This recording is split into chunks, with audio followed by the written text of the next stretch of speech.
कैसे हैं आप सब लोग। उम्मीद करता हूँ यार सब बढ़िया ही होगा। तो देखो फर्स्ट से लेकर 9th क्लास तक मेरी लाइफ एकदम बढ़िया चल रही होती है, कोई प्रॉब्लम ही नहीं होती है मुझे मेरी लाइफ में। मेरा पूरा दिन बस घूमने में और मटर गश्ती करने में चला जाता था। जिंदगी बड़ी मस्त चल रही होती थी मेरी, किसी को कोई फर्क भी नहीं पड़ता था। ऐसा लगता था कि कोने में पड़ा हुआ कोई डस्टबिन हूं मैं। लेकिन फिर 10th क्लास आ जाती है और 10th क्लास में तुम्हें अपने दोस्तों को साथ छोड़ना पड़ता है।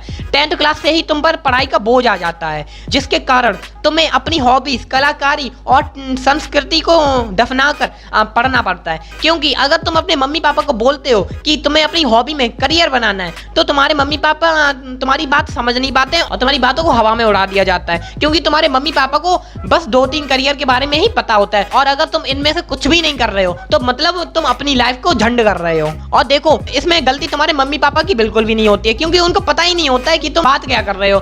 क्योंकि ना ही उन्होंने कभी ये काम किया होता है और ना ही उनके खानदान में कभी किसी ने ये काम किया होता है, इसीलिए उनको तुम्हारी हॉबी के बारे में कुछ समझ नहीं आता है। माँ बाप को अपना बच्चा 24 घंटे बस पढ़ते हुए ही अच्छा लगता है, और चाहे तुम अपनी लाइफ में कुछ भी कर लो, कोई सा भी काम कर लो, लेकिन तुम्हें एग्जाम्पल हमेशा पड़ोसी के बच्चे का ही देंगे। और मैं सच बता रहा हूँ, मुझे पड़ोसी के बच्चे से बहुत चिढ़ होती है। चाहे पड़ोसी का बच्चा कुछ भी करे, लेकिन तुम्हारे माँ बाप हमेशा तुम्हें यही बोलेंगे कि देख पड़ोसी का बच्चा वो काम कर रहा है, तू भी वो काम कर। अरे यार वो जो भी काम करे उससे मेरा क्या है, मैं अपना काम करूंगा, भले ही पड़ोसी का बच्चा ठेला ही क्यों ना लगाता हो, लेकिन तुम्हें एग्जाम्पल हमेशा पड़ोसी के बच्चे का ही मिलेगा। क्यों? क्योंकि वो पड़ोसी का बच्चा है ना। पड़ोसी के बच्चे का तुम्हारी माँ बाप की नजरों में एक अलग ही स्वैग चल रहा होता है।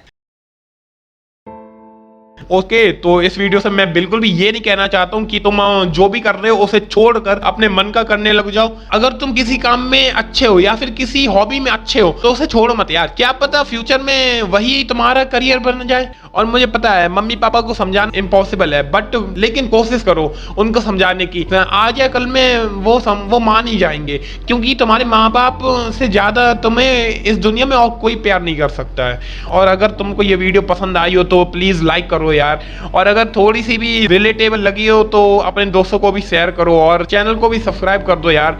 मैं तुमसे मिलता हूँ अगली वीडियो में, तब तक के लिए बाय बाय गाइस।